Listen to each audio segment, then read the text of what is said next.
And Jacob lifted up his eyes and looked, and behold, Esau was coming, and 400 men with him. So he divided the children among Leah and Rachel and the 2 female servants. And he put the servants with their children in front, then Leah with her children, and Rachel and Joseph last of all. He himself went on before them, bowing himself to the ground 7 times, until he came near to his brother. But Esau ran to meet him and embraced him, and fell on his neck and kissed him, and they wept. And when Esau lifted up his eyes, and saw the women and children, he said, Who are these with you? Jacob said, The children whom God has graciously given your servant. Then the servants drew near, they and their children, and bowed down. Leah likewise and her children drew near, and bowed down. And last Joseph and Rachel drew near, and they bowed down. Esau said, What do you mean by all this company that I meet? Jacob answered, To find favor in the sight of my Lord. But Esau said, I have enough, my brother. Keep what you have for yourself. Jacob said, No, please, if I have found favor in your sight, then accept my present from my hand.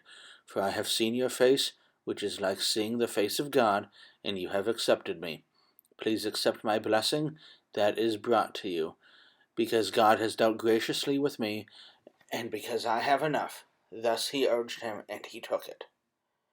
Then Esau said, Let us journey on our way, and I will go ahead of you.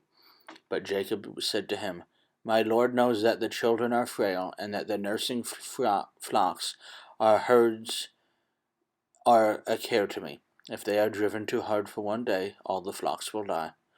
Let my Lord pass on ahead of his servant, and I will lead on slowly, at the pace of the livestock that are ahead of me, and at the pace of the children, until I come to my Lord in Seir.